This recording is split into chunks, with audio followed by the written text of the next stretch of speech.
Welcome to Kafka Summit 2021 APAC. I'm Tim Berglund with Confluent, and I'm so happy that we have an event in the Asia-Pacific region this year. As you see, we're still online. Of course, there are a lot of good things about that makes travel easy and inexpensive. It makes it possible for lots and lots of people to be here. But as you know by now, with our online Kafka Summit events, there is a live component. Speakers are present for Q&A. There's people to interact with.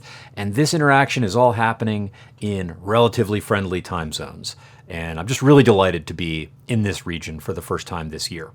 We've got a day's worth of amazing sessions and lightning talks to offer you, all of which have been curated by the Kafka Summit Program Committee. And as always, I want to acknowledge that this just wouldn't happen without the help and collaboration and support of these colleagues of mine. I'm so grateful for their participation and their tireless rating. We're doing 3 summits this year. Their tireless rating of literally hundreds of proposals. There's so much good content that this community creates. It's not easy to sift through it. These folks do. And that helps us offer you the best program we possibly can. So huge round of applause to the Summit Program Committee. Before we get started with that, we've got a keynote. Jun Rao is going to be talking to us. Now, Jun is, as you may know, the co-creator of Apache Kafka and one of the co-founders of Confluent. Now, if you wanted to know what had been going on with Kafka as a project and as a technology ecosystem, and you wanted to know what was going to happen with Kafka as a project and a technology ecosystem, Jun might be the guy that you'd ask. In his keynote today, he's going to talk a little bit about the history of Kafka, how it's grown a data integration framework and stream processing features on top of its core distributed log functionality, and where it's going to go from here, becoming a truly cloud-native service in the form of things like Confluent Cloud, with features like infinite storage, multi-region capability, and all kinds of really necessary cloud-native forward-looking features like that.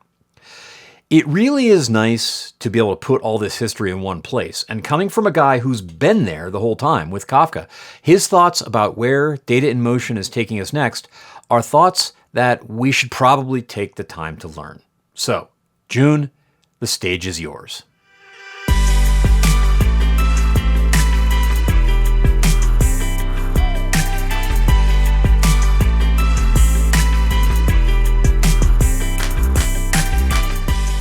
Good morning, good evening, good afternoon, everyone. Welcome to Kafka Summit 2021 for APAC. This is actually the very first time we have had Kafka Summit in the APAC area. So welcome to all the participants from Asian Pacific. Today what I want to do is talk about how Apache Kafka has helped create this new category of infrastructure, which we call data in motion, and how that fits into a cloud-first world. To get us started, if you are new to Kafka, this is actually one of the most popular open source projects out there. It's used widely by hundreds of thousands of organizations across the globe, across industry, including some of the largest enterprises around the world. And APAC in particular is the area where I see a lot of adoption of this technology. And if you look at some of the usage of this technology, the volume of the usage is pretty impressive. So how did that get started? Most of you probably know that the technology of Apache Kafka originally was started at LinkedIn. I was fortunate to be at LinkedIn when LinkedIn had its fastest growth. In a short period of 4 years, LinkedIn's business grew by a factor of 10. If you look inside into what really powered that fast growth of LinkedIn, it's all about LinkedIn's ability to leverage its data. Now today, a lot of companies talk about being digital first, being data-driven. But what's unique about LinkedIn is it had 2 significant realizations that allowed it to have this deeper level of leverage of this data. The first realization LinkedIn had is leveraging data in motion is a much effective way than leveraging data at rest. What do I mean by that? Well, traditionally, most of the places leverage data at rest. So when something interesting happens in the world, it just stores that in the system. After that, typically nothing happens immediately. So you have to wait until some later, typically through some batch processes, for those digitized information to be leveraged. So what LinkedIn realized is that's actually not the best way or the deepest way of leveraging the data. A better way to leverage data is instead of storing the data first and worry about what you want to do with the data later, you first define what you want to do with the data. Then when interesting events happens, it will just trigger the predefined actions. So this actually is a deeper way of leveraging the data. Now, what does this benefit LinkedIn? Well, let me just show you a few examples. Over time, a lot of the services LinkedIn has defined are all moved from data at rest to data in motion. So services like email, recommendation engine, search engine, they are all defined such that they will be constantly listening to new interesting events, such as job changes. Then when such an event occurs, it will automatically trigger the actions those services have previously defined to reflect the states in those services. Now, what's the result of that? The result is all those services are becoming much more engaging with the user, because when the user tries to use those services have much fresher and much relevant information to provide to the user. So this is the first realization I want to share with you, which is leveraging data in motion is a much deeper way of leveraging the data than leveraging data at rest.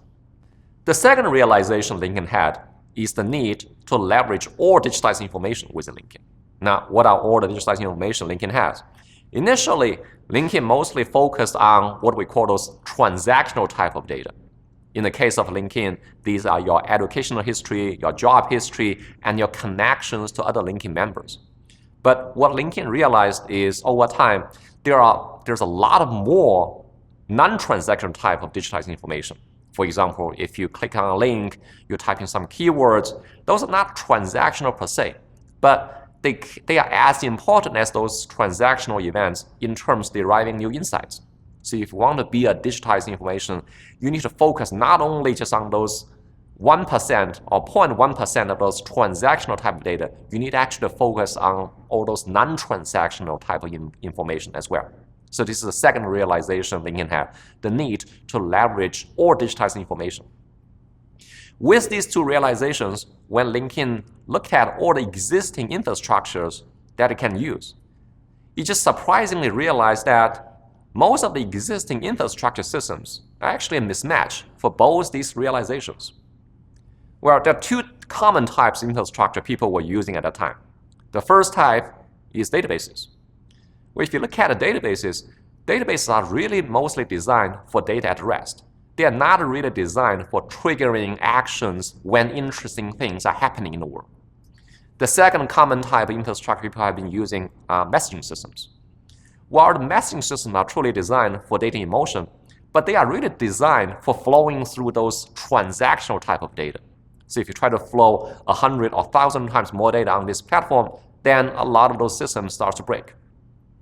This is actually when LinkedIn realized that none of those existing infrastructures fits their need. And that's when it started looking into building something of their own. So that's how Kafka was developed. When we built Apache Kafka originally, our goal is to really build a new category of data infrastructure that can handle data in motion at scale. We started with the storage component of this system, and we later added the integration layer to integrate with other parts of the ecosystem, and then we added a processing capability for people to build those event-driven applications easily. When we started with storage, we really did two things. The first thing we did is to introduce a new concept called commit log into our system, which is a first-class representation for real-time data. This allows data to be stored and delivered in real time. The second thing we did is really to design Kafka as a distributed system from ground up. In a typical Kafka cluster, you will run a cluster of those brokers, and then those commit logs will be distributed evenly among those brokers. Now together, the system can use those computing resources among all those brokers in aggregate. Over time, if your business grows and you need to add more capacity, you can just easily add more of those brokers. This is actually a pretty effective way of scaling the data. The second thing we did is to add this integration layer. If you are a typical enterprise with a little bit of history, often you will see that you have lots of data stores that are accumulating data. This can be some of the databases, can be some of the old messaging systems. To really leverage this data in motion platform, the first thing you need to do is to extract data from all those existing systems out, and then have those data published into Kafka. So what we did is to introduce this connect framework, which allow people to add those individual connectors for all those common data sources and the data sinks. Now, if you're enterprise, you want to integrate your existing system with Kafka, you typically don't have to write any code. You can just download one of those existing connectors. In Confluent, over time, we have accumulated more than 120 of those different popular connectors. Last but not least, we added the processing capability in this platform. Over time, there have been lots of those event-driven applications built on top of Kafka. And if you look inside what those applications are doing, they have some very common patterns, because a lot of those applications want to transform the data from one format to another. They may also want to do a little bit filtering, projection. Sometimes they want to do a little bit data enrichment, and occasionally they also want to do some window-based aggregation. So what we did to facilitate the building of those applications is to add a couple of processing libraries. The first thing we added is a Java library called Kafka Stream. This provides a few higher level abstractions that allows the application to specify those common patterns such as filtering, aggregation in a bit simpler syntax. At Confluent, we added another library called CodeDB. This is a library that offers a similar processing capability, but at a more declarative level. It's using a syntax very similar to the traditional SQL language. So now, even if you are not a Java developer, by using this CodeDB library, you can potentially write those event-driven applications using a more declarative syntax. With all those development, we now have a more complete platform for this data in motion system.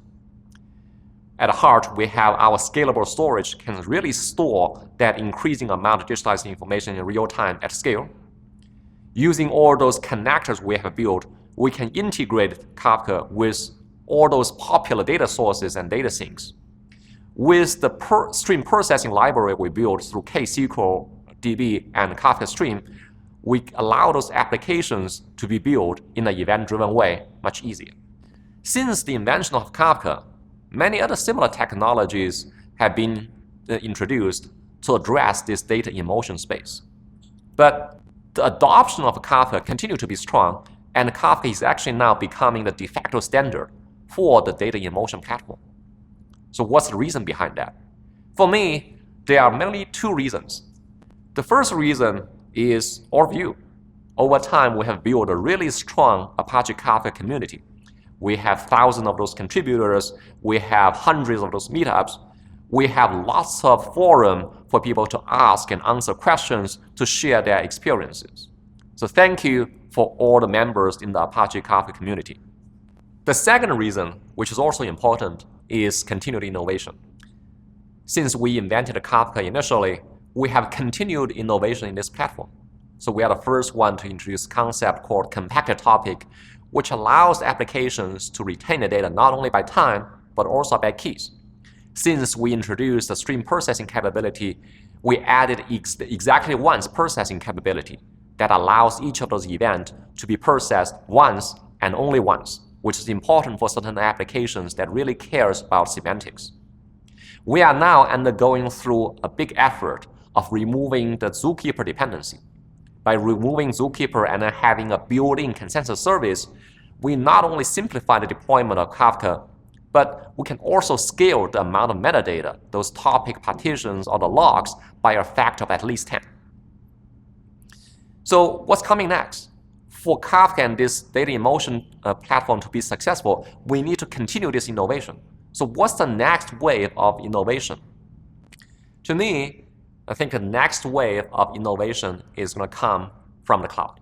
Where for us, we had first-hand experience in this. When we started Confluent to build this data in motion platform for enterprises based on Apache Kafka, we started with the traditional software offering. we'll add some additional software for Apache Kafka, and then we'll give this software to our users. Our users has to install the software and then operate the software. But started 4 years ago, we started offering Confluent Cloud, which is a hosted service for Apache Kafka, and is available in all the major 3 public clouds. So why did we do that? Well, the main reason is we believe this is actually a much better way of delivering the software in the future. Everyone who has run Kafka probably knows this. Running a distributed system like Kafka is not easy because you have to set up the configuration, you have to worry about monitoring, logging, upgrading, and then expansion. So this can be cumbersome, especially if this is not your core business. By offering the software as a service in the cloud, Confluent now becomes the operator of the system. This allows our users to focus on their core business. Next, I'll just provide one example how this cloud offering helped the business. The example I want to share with you is about a cloud-native retail bank. This bank is unique in the sense it doesn't have any physical branches. The whole company only exists in the cloud and is accessible through those mobile applications. The whole bank was able to be built in 300 days, and a big part of the reason is they have been leveraging those cloud SaaS infrastructures, such as Kafka and MongoDB. With the usage of Confluent Cloud and MongoDB in the cloud, they build 60+ microservices on top of this platform. All those microservices are event-driven, and they are constantly listening to the changes that's happening to their user. From there, they can derive better insights for the user and then guide the user how they have been spending their money and how they have been investing their money. So what's the end result for that? Well, for them, even though the bank is relatively young, but for some of the offerings they have, they are considered the best in their category. So this is just one example how using those cloud infrastructure services can help a business innovate fast. But taking Kafka and putting it in the cloud is really just the first step. If you look at all those successful cloud SaaS companies dealing with infrastructure, they have all been implementing that infrastructure in a cloud-native way. The cloud environment is fundamentally different from on-prem. In the on-prem world, you will buy some hardware and then you can sort of use that for free forever. In the cloud, it's different because you are typically charged by how much you are using those cloud resources. By rethinking about how software should run in the cloud, those cloud-native implementation can use the cloud resources much better, in a much more efficient way, and therefore deliver a much better service. Next, I'll just talk about one specific example how such a cloud-native implementation can benefit Kafka running in the cloud. This is how Kafka stores the data today. We have a cluster of those brokers, and each of the brokers has some local storage. So for all the data assigned to a broker, they are all stored locally in those locally attached storage. Now, what's the issue of running this architecture in the cloud? Well, the first potential issue is in terms of cost. In Kafka, we have 2 types of data.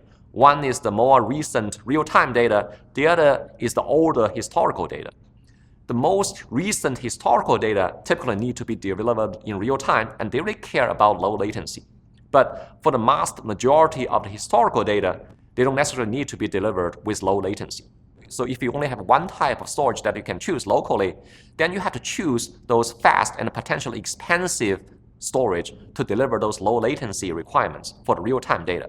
But what that means is you're potentially overpaying your storage for those vast majority of the historical data. That's the first potential issue. The second issue is in terms of elasticity. Since the local storage is really tightly coupled with the broker, now you can't really scale the cluster independently based on the compute versus the storage needs. Since the local storage capacity typically is limited, if you need more storage capacity, often what you have to do is to add more brokers.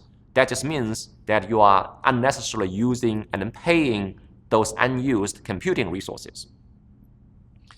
What we did in Confluent Cloud is we rethought a little bit how Kafka should store the data in the cloud. And in particular, we introduced tiered way of storing the data. So for those real-time, small amount of real-time of data, we continue to store that in those local fast type of storage. But for the vast majority of historical data, we can choose to archive them into external remote object store. And we only need to keep the references of those data locally in each of those brokers. Now, what does this new architecture help with Kafka running in the cloud? Well, it actually helped a lot. The first thing that helped is in terms of cost. By storing the vast majority of the historical data into the external object store, we can leverage those potentially cheaper object storage to offer a much compelling overall storage cost. The second thing is it also helped with elasticity. Since now the vast majority of the data in the broker is decoupled with the processing of the broker itself, we can now scale the storage independently of the compute. If you do need to scale the broker in terms of computation, now adding a new broker will be a lot faster because we only need to move the small amount of real-time data that's stored in the local storage. That's going to be much faster, and that's also going to be much more efficient in terms of the resource usage.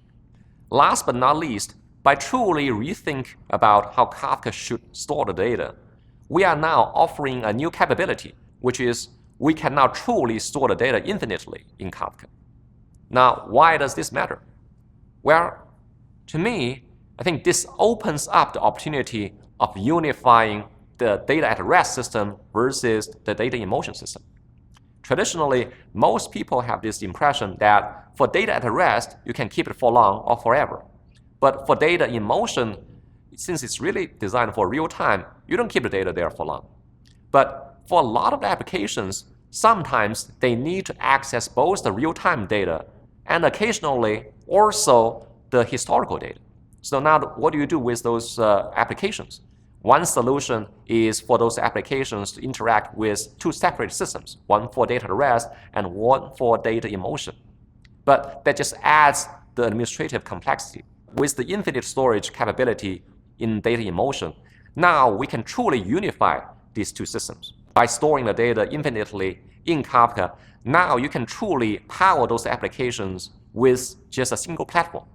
Next, I will just share with you a real use case how people are leveraging this new capability. The story I want to share with you is about a large US custodian bank. This company is leveraging this infinite storage capability in Kafka to build their system of records.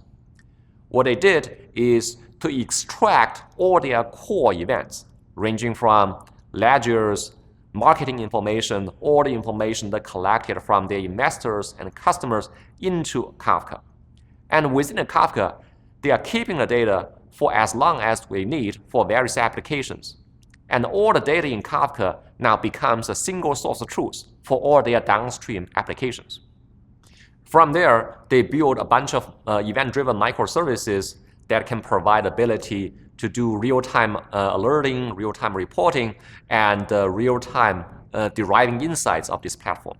Occasionally, they need to create a new instance of those applications to scale. But what they need is to be able to bootstrap the initial state for those new instances of applications. By keeping the data for those applications in Kafka for weeks, they allow those applications to be bootstrapped within the same platform. They are also opening this platform for their third-party vendors. When they try to onboard a new third-party application, they want to provide a look-back window for those applications. By keeping the data in Kafka for months, they allow those applications to be bootstrapped from the look-back window, again, using a single platform. Sometimes this bank have some batch processing needs. They may need to do some batch reconciliation. They may also need to do some auditing for some historical data. By keeping all those type of data in Kafka for years, they allow the same platform to be leveraged for those batch-style reconciliation and auditing purpose. So that's an example how by providing this infinite storage capability in this platform, we are allowing this platform to be truly used as a single source of truth for various applications that needs to access both real-time as well as historical data. Providing this cloud-native storage is just one example of the cloud-native implementation. At Confluent Cloud, we have many other types of innovation where we have rethought about how we should deploy Kafka more efficiently for multi-tenancy, for more efficient computation, and for geographically distributed environments. Some of the more recent innovations are we recently announced general availability of a technology called cluster linking, which provides this capability for providing high availability in those geographically different environments. We are also announcing the general availability of this infinite storage capability in GCP. By the way, we are also taking some of the cloud-native initiatives into Apache Kafka. In Apache Kafka, we are adding the tier storage capability I mentioned earlier through KIP 4.5. To conclude, we are at an exciting time for digital transformation. In the last few years, we have witnessed the strong adoption of this technology based on data in motion, which allows the enterprises to have this deeper level of leverage of this data. In the last few years, we have also witnessed the adoption of the cloud. Going forward, I think the combination of data in motion and cloud is going to play an important role in the future digital transformation. By offering data in motion as a cloud service, we are significantly reducing the effort of our users to adopt this technology. By providing cloud-native implementation of data in motion in the cloud, we not only are providing a compelling and efficient service in the cloud, but we are also opening up the opportunity for this platform to be used as a single source of truth for both real-time data as well as the historical data. I can't wait to see what's happened next. With that, thanks for listening and enjoy the rest of the conference.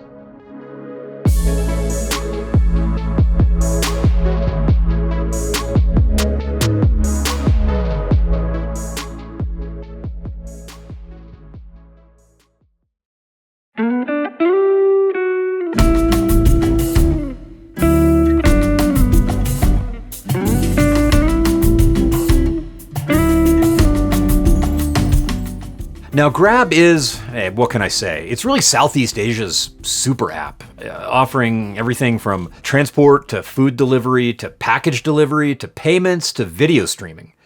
It's present in 8 countries and over 400 cities. Anytime there are that many transactions in one platform, I think you know there's going to be some risk of bad things happening and bad people doing bad things. Wei Fu leads the protection team, among other functions, at Grab. June is going to talk to him today about the way Apache Kafka impacts that effort, including integrations with external systems, external to Grab, connections between internal subsystems, and of course, the move of all of this to cloud. June and Wei, it's all you.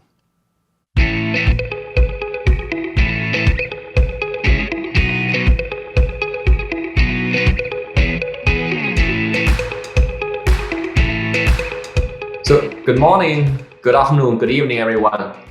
Welcome to Kafka Summit 2021 for APAC. So, Wei, welcome. First, maybe you can introduce yourself a little bit and your role to us. Hey, June. Nice to be here. My name is Winyam, or Wei for short. I am the head of technology at Grab, and I head up a couple of functions here at Grab.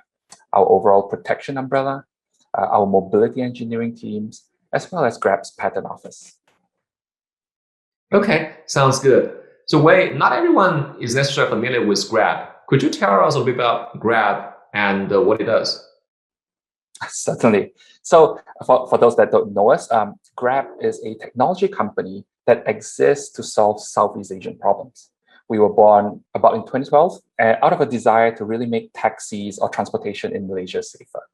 And today, as Southeast Asia's leading super app, our technology and platform has empowered millions of Southeast Asians every day, and we build solutions to address some of the region's most pressing problems. For example, whether it's about getting from point A to point B in a safe and convenient manner, or it's about serving the underserved through healthcare and financial services. Really, my team and I are driven by this belief that technology is a force for good, and especially in an underserved region like Southeast Asia. Yeah, that sounds like a pretty good mission you guys are on. So what are the problems you're trying to solve with Grab Defense? Right. So As you would know, a core part of my role here at Grab is to oversee trust and safety, essentially keeping our users safe. And just to quote a stat, about 1.6% of all online revenue in Southeast Asia is actually lost to fraud. And so very early in our journey at Grab, we've realized that building trust is one of the key pillars in unlocking the economic potential of the Southeast Asian region. And therefore, we've invested deeply through the years in a suite of protection solutions, right? And we collectively named that suite Grab Defense. So what Grab Defense really is the ability for us to take a set of unique technologies we've built through the years and make that available to other companies on a mission to help them keep their users safe as well. And the reason we are able to get so good at this is because we have visibility of millions of data points that transact on our platform daily. This helps us break down some of the biggest challenges faced by the industry, things like anomalous transactions, things like GPS spoofing, into core AI and engineering problems. And as such, we've actually managed to keep the fraud rates on our platform far below industry averages. We on average are at about 0.2%. And really, at the core of it, what Grab Defense is an inspiration of stories like yours, Jun, how you and Jay and Neha built great pieces of technology at LinkedIn and externalize it to great success. And what we're trying to do here is to do very much the same playbook, right? Take Grab Defense, something we've invested in, and try to externalize it so that other companies get some of that goodness. Yeah, it's very interesting how you leverage those digitizing information to reduce the fraud rate. What about the cloud and the managed services? We see a lot of places are moving into the cloud and managed services. What's your take at Grab? Right. So, I mean, so we are lucky enough to have been cloud native from birth, right? So from the day we started from the cloud. And one sort of conscious decision we took is we also tried to be an AI native company from the start. And so every year we process billions of transactions. You can imagine the scale of the compute power we'll need to meet the needs of millions of people who are using our platform on a regular basis. And leveraging cloud and managed service is just a core part of our strategy, as it allows for flexibility and scalability, supporting use cases such as traffic congestions and safety, and also minimizing our extra effort on managing dedicated infra. So as a company, what we try to do is we try to avoid this not invented here syndrome that hits a lot of tech companies. Instead, what we have is this hybrid build plus buy strategy. We build what is core to us, and we partner with the best-in-class players for what they do well and things that we don't think we should be building. And we work obviously with a variety of partners, and our approach is to find the best fit for each specific requirement. And through our partnership approach, we've actually been able to leverage on the expertise and experience to fast forward and accelerate many things, right? AI development, core technologies, streaming platforms. And in the case of working with Confluent and Kafka, we actually saw a great fit between Confluent's capabilities in helping us accelerate our externalization efforts on Grab Defense, primarily in the areas of reliability and go-to-market. So end of day, really, the summary is our decision to use certain technologies, including cloud and managed services, is guided by our principles to empower our platform to solve the most pressing issues for our customers. Yeah, this sounds like a good strategy to decide whether to buy versus build. So let's move on to talk about Kafka. So how does Grab use Kafka, and what are some of the reasons behind it? Right. So as a disclaimer, I do want to say that our relationship with Kafka is relatively new, right? But we do use it in very interesting ways. So what really drew the team to Confluent and Kafka is how the solution offers, what I mentioned, right? Speed and reliability as we would scaling Grab Defense. So a little story. Grab Defense was an in-house stack until I think 2 years ago. And as you would know, as many technologists would know, when you build in-house stacks, you tend to have it very intertwined with all the sort of quirks of an internal company, right? And when we started trying to bring it outside, we realized that many of the underlying foundation bits were just not built for interoperability, right? So other companies' stacks have different needs, different concerns, and there was no plug and play in all of this. And so we started looking out for what we call universal adapters, right? A class of service providers that provided what we need for us to plug and play into other people's stack. And we saw Confluent being one of these, right? The ability to be cloud and stack agnostic, to fit different requirements regardless of industry and domain and brand and solution, and also maintaining the autonomy of the solution that we're trying to deliver. So for Grab Defense specifically, we serve a suite of fintech companies that have very, very strict regulatory requirements around data privacy, data separation, and the likes. And so Kafka was able to help us to achieve data isolation for streaming events, things like signups, logins, transactions, and cash outs. And you can imagine why this sort of data is super sensitive to fintech players and banks. And our developers now provision new streams and onboard new clients with just a few clicks on the portal and minimal concern about just base layer stability, scalability. And I think that is valuable. So could you provide us with a couple of use case examples of Kafka at Grab? Okay, so one just off the top of my mind. Currently, we are using Kafka to ingest data sources from our mobile SDK and client backends, and we aggregate potential events that might constitute fraudulent behavior so that we can pick up on potential bad actors before they strike. So, these sort of data sources will include things like device fingerprinting signals, user events, and are fed into Apache Flink or Spark for feature engineering. And that post-ETL, it would then be pushed into ML models and deep learning models. So we've actually quite enjoyed our experiences working with Kafka and Confluent to date. Most of the features have been working well out of the box, and we are working towards self-serve options by enabling custom fields so as to provide greater access of the tech amongst the teams, not just to the engineers. Yeah, that's great. So what are some of the recommendations that you may want to provide to other Kafka users doing the implementation?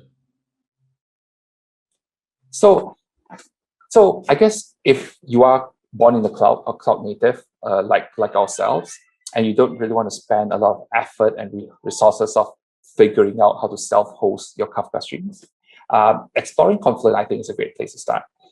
Especially if you intend to have a fully managed cloud native service across the organization. Another interesting thing about how Grab is thinking about our cloud dependency is we eventually want to move to a state of being cloud provider agnostic, right? So we want to be able to deploy across multiple clouds. And if that is a goal, then I suggest you also maybe think about Confluent Cloud from day one. Otherwise, it actually would take a lot of effort and resources to duplicate your code and then to adapt to the different native streaming solutions offered by different clouds. Yeah, that portability that you mentioned definitely is very important to a lot of other companies as well. So one final question for you, Wei. What's next? Okay, so what's next for Grab? Great question. So as a group, I think we continue to push on efforts to deliver more features with the help of AI and cloud to help address opportunities in the market. As I mentioned earlier, we want to be sort of customer focused and work backwards from what they need. And that's really what drives Grab's mission. So for example, in our financial service verticals, fintechs have generally been more regulated and more cautious towards AI adoption for good reason. And so we're only starting to sort of invest deeper into AI, everything from credit scoring to financial product personalization to risk and compliance products delivered through Grab Defense that I mentioned above. And I think there's a ton of potential there. And with the pandemic still in sight for many other countries, food and mart deliveries have become just so core to the consumer behavior. Many people rely on us for deliveries to ensure that daily essentials, cooked food, groceries, even household products are delivered. And we continue to build upon AI advancement to really sort of bring step changes to how we operate in the markets. Everything from batching orders for better efficiency, load balancing demand and supply, and also personalizing things like search and recommendation. So with that, thanks a lot for your time, Wei, and wish you continued success at Grab and enjoy the rest of the conference. Thank you, June. Big fans of the work you and your team do. Thank you. Take care.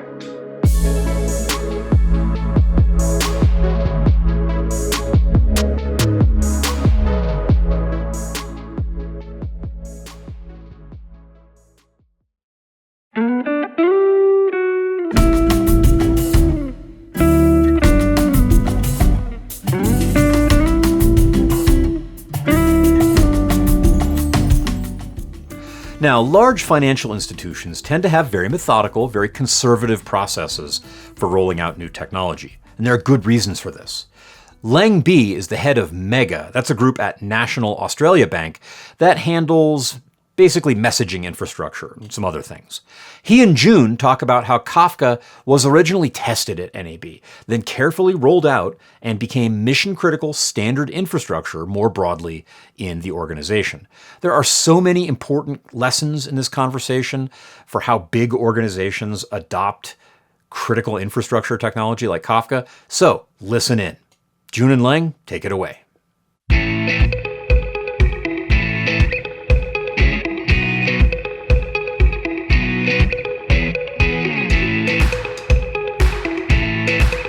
So good morning, good afternoon, good evening, everyone. Welcome to Kafka Summit 2021 in APAC, Leng.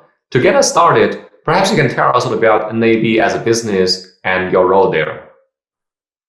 Yeah, thanks, June. My name's Leng Bi. I work for a technology division focusing on messaging, such as MQ, GCS, which is our integration platform, and cloud APIs. So I work for National Australia Bank. It's one of the 4 largest financial institutions in Australia, servicing millions of customers. So we're utilizing Confluence Kafka as the enterprise event platforms for our technology teams to leverage. Maybe you can tell us a little bit about what are the problems you are trying to solve at NAB? So originally we were looking at event-based architecture for a fraud use case scenario, because we wanted to do, National Australia Bank wanted to do real-time fraud decisioning, and also to generate models of events.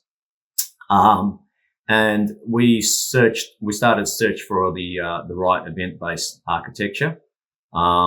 And the reason why we were trying to use event-based architecture was we're looking at the decoupling benefits of using asynchronous approach and to separate systems from the fraud systems. So the tight coupling means that we're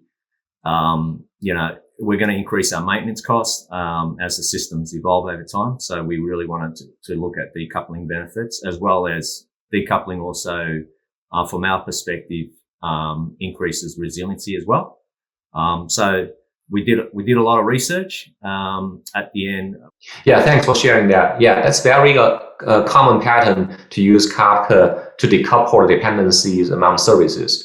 So could you tell us a bit about the platform approach introduced and why is self-servicing important to what you have deployed? So the reason why we did that is the technology is quite new to the enterprise. So we want to make sure we set the right standards, framework, code base, and focus on resiliency.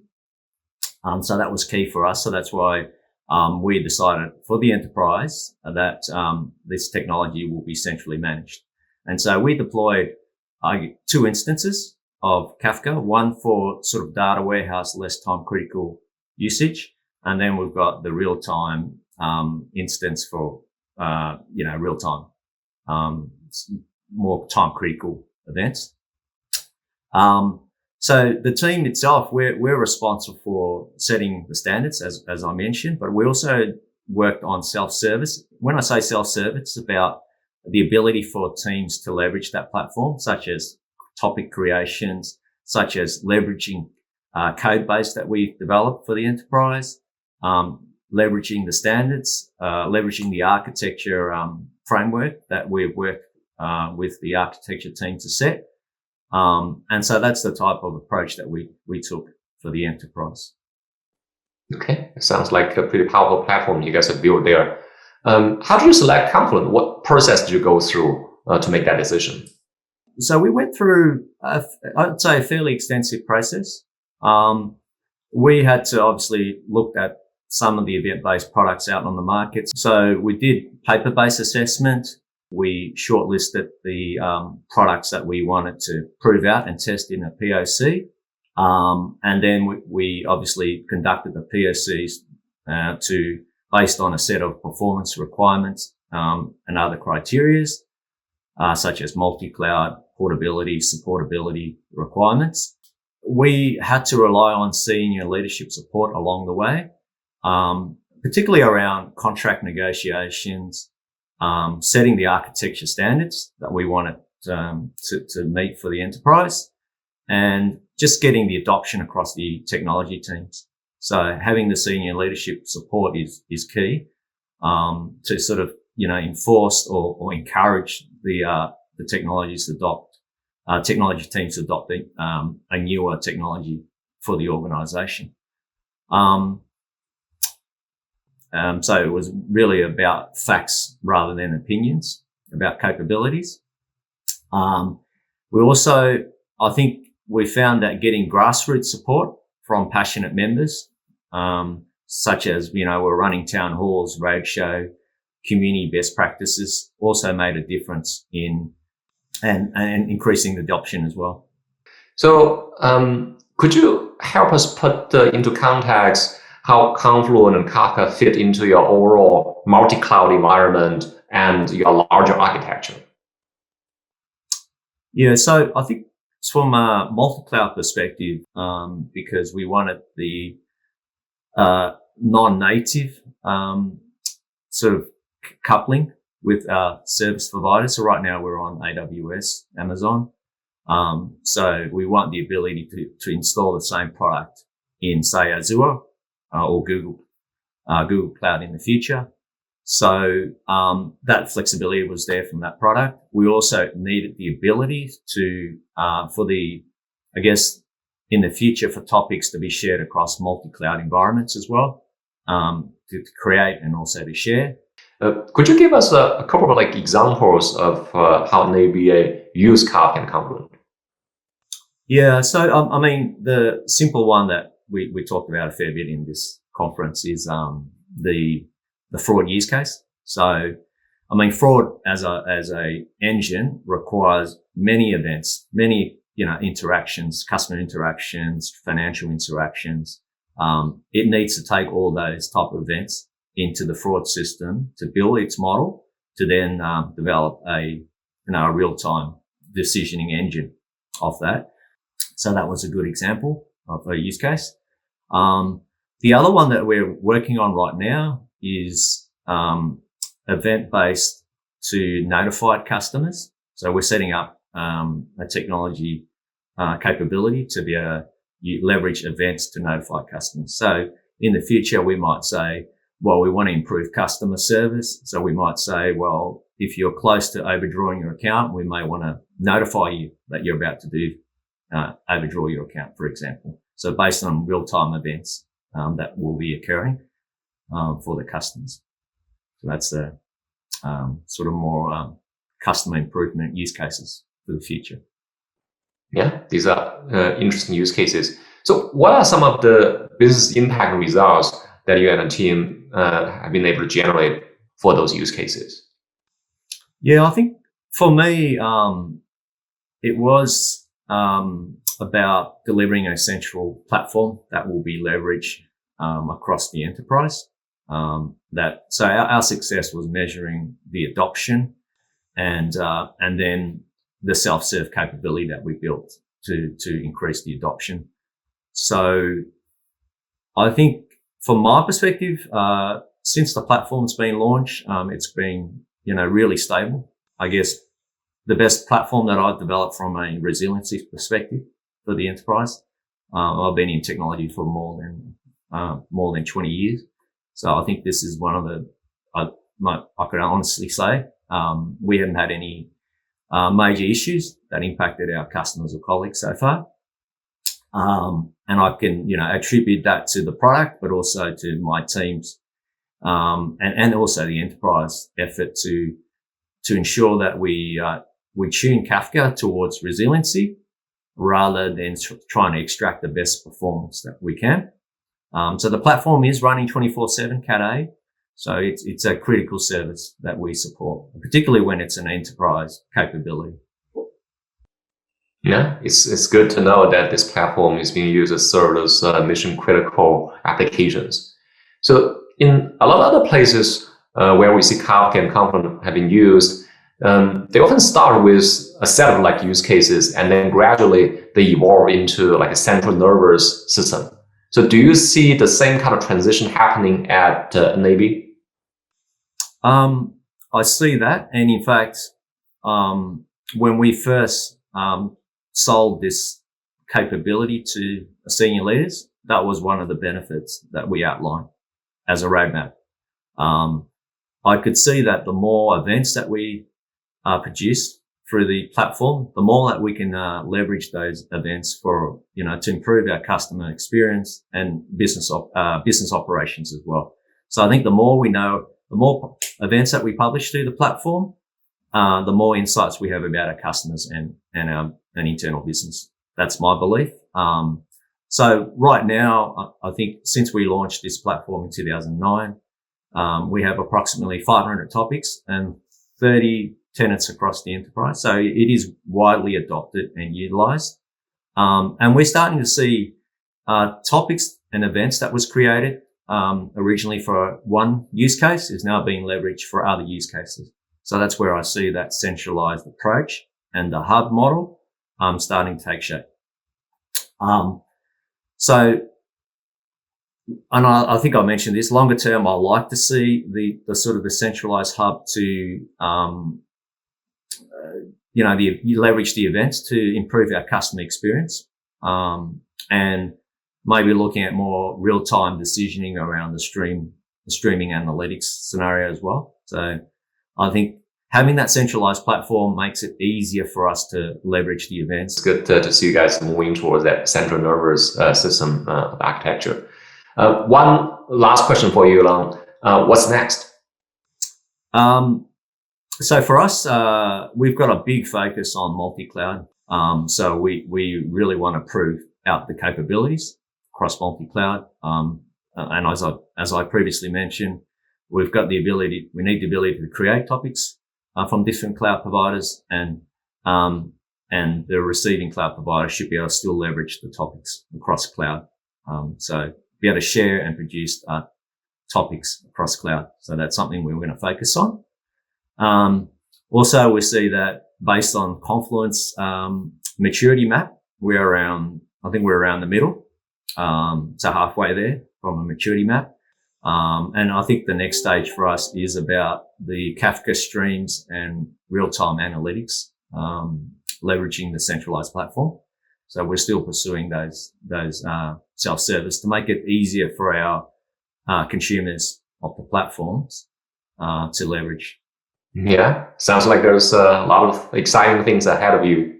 So with that, thanks for sharing with us, Leng, and I wish you continued success with the technology at NAB, and enjoy the rest of the conference. Yeah, thanks for that.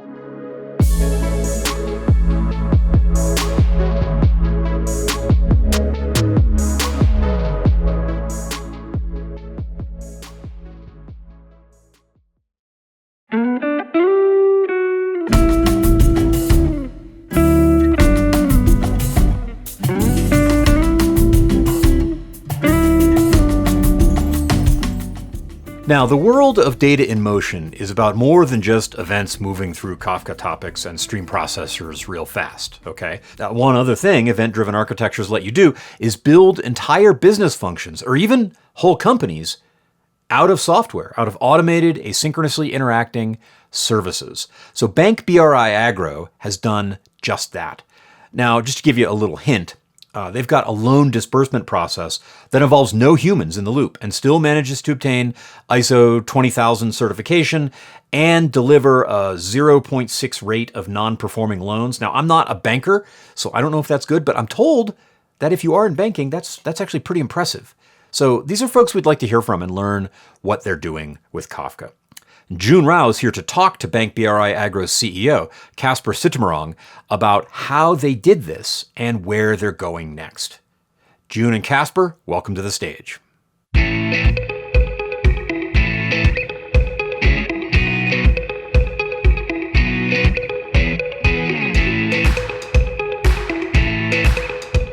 Hi, Casper. Welcome to Kafka Summit 2021 for APAC.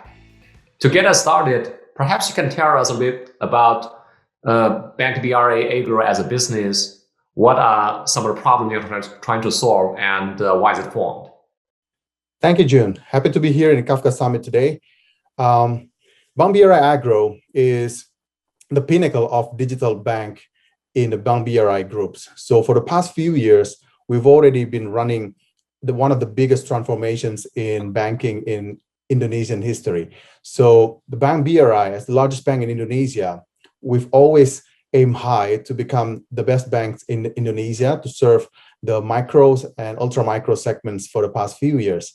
And for the past 3 years, we've tried to amplify and accelerate our digital transformations.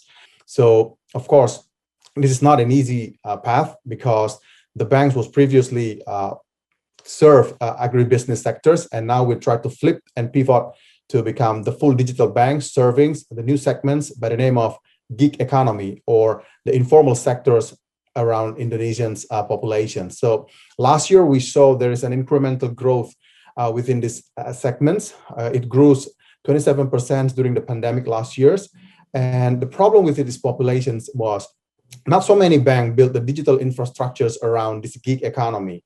So we would like to be one of the successful building the digital infrastructures around this informal sectors workers, providing them with the reliable digital lending and digital savings services. So we are happy as well. We were one of the only bank in Indonesia who got the license to do so. And we combine and integrate a lot with platform owners in Indonesia. So this underwriting running so fast in just less than a few minutes, of course, with the help of Confluent and Kafka.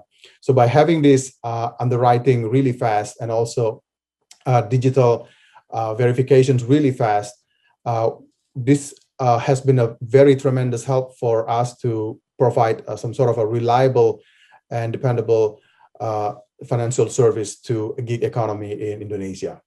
Back to you, Jun. Yeah, thanks. Yeah, this sounds like a great business you guys are building there. So why have you turned to Confluent and Kafka? So what is this technology giving to the bank? Right. So we've already been avid users of Confluent Kafka for the past few years. When I was in Bank BRI, one of the biggest use cases is instant underwriting for our credit scoring.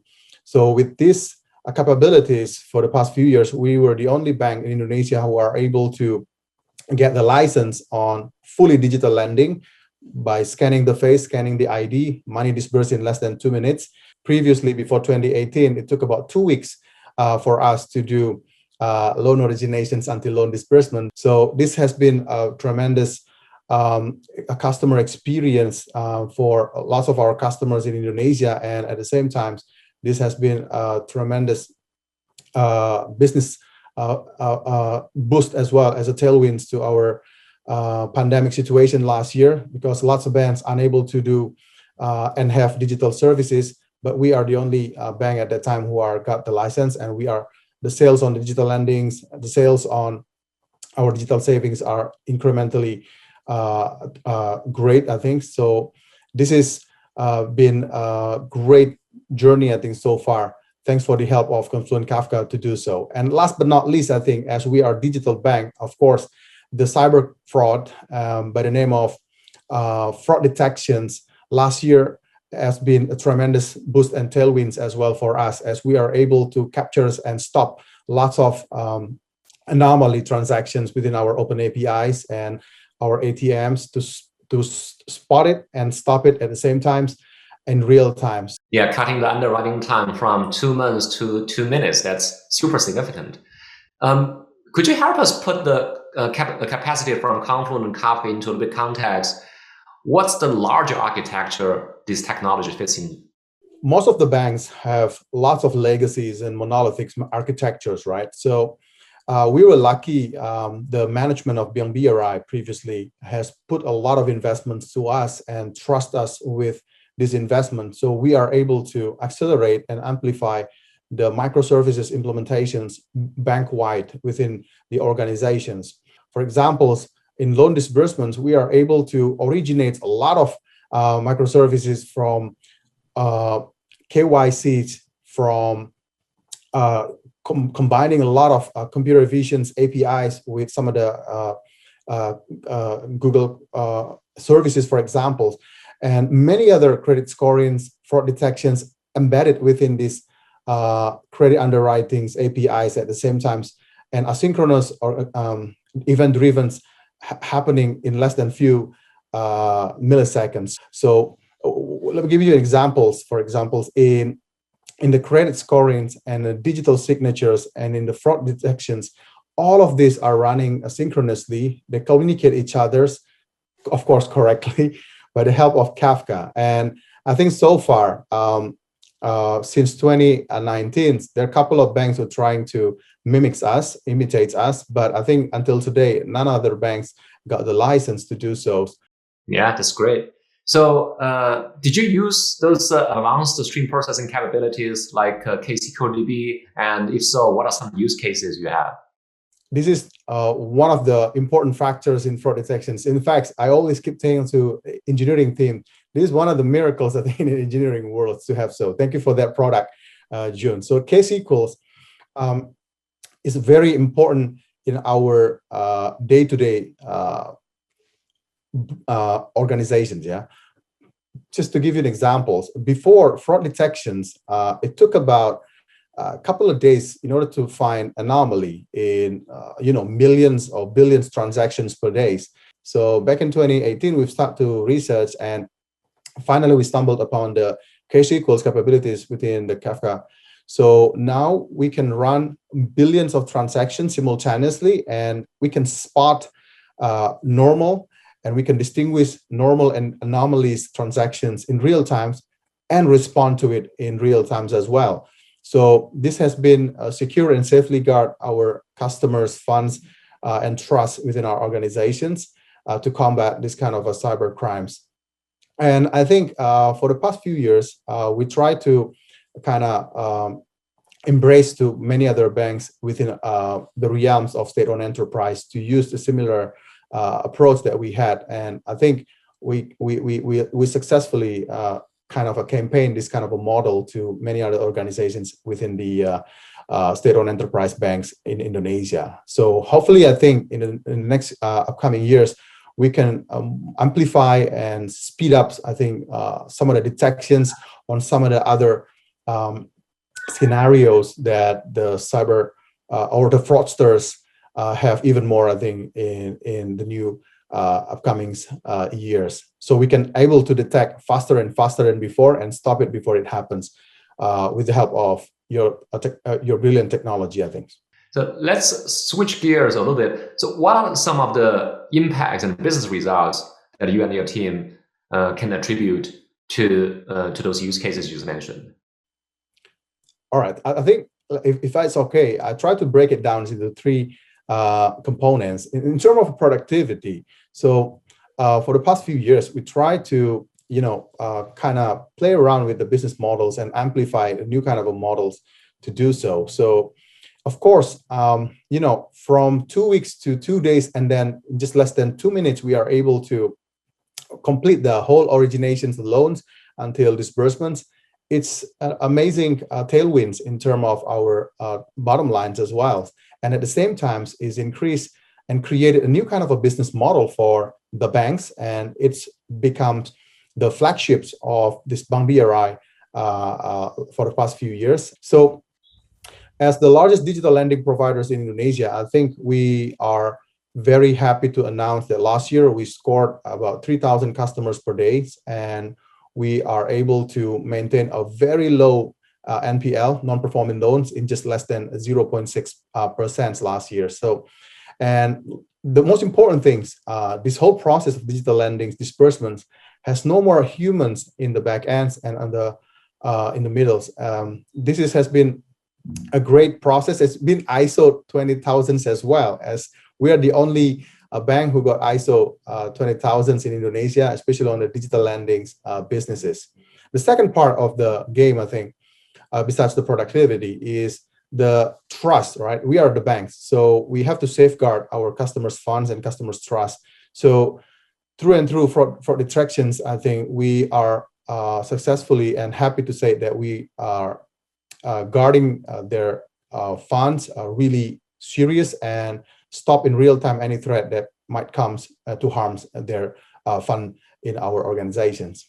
And last but not least, I think we become a more engineering organization. So we could say that we are a bank that has a technology as a culture within the organization. So we are a technology company with a bank license, shifting from previously monolithic to now becomes event-driven organizations. So implementing lots of thousands of microservices across the organizations and more KSQLs within the premise. I think it's already been a tremendous journey in terms of the cultures within the organizations, as each and every groups are able to provide their own unique microservices, and anyone can embed and integrate in less than few hours within their organizations. So it's culturally change. It's also tremendous trust for our customers. And last but not least, I think as the productivity increased, also the top lines and bottom lines are much better than before. That's why we are able to keep maintain as the largest bank in Indonesia and the most profitable banks in Indonesia for the past 13 consecutive years. Yeah, thanks. So for a lot of our users for Kafka and Confluent, what we saw is, they start with a single set of use cases, and then they evolve to more like a central nervous system. So how does this come about at Bank BRA Agro and for your team? Yeah, I agree with you. And that's also what happened within our organization. So for the past few years, we've started the journey in 2018. So when we stumbled on Confluent Kafka back then, we've started with very, monolithic and lots of legacies on our own. Now we are happy. I think we've got close to 1,000 of services running on top of our platforms, whether it's banking platforms or back office platforms or on the digital landscapes. And more services are coming to get the benefits out of this. And each and every organization who wants to use these services from other organizations within the BRI groups are able to pull this very easy and very fast fashions. So yeah, I think in order to be able to successfully do this, we need to get back from the IT architectures team. So this has been a great collaboration within our organizations to be able to amplify to use this Confluent Kafka as the single nervous systems in our architectures. So all of the organizations embrace this, combine all of them, connect all of the services across the organizations utilizing these central nervous systems. And I think this also, if I may, saying that the recipe of success compared to any other organizations within our industries in Indonesia is how fast you could, talk to each other's services in a fashions, right, and reliably. So now we can claim that we are already like Lego organizations. The toys kids, Legos or toys.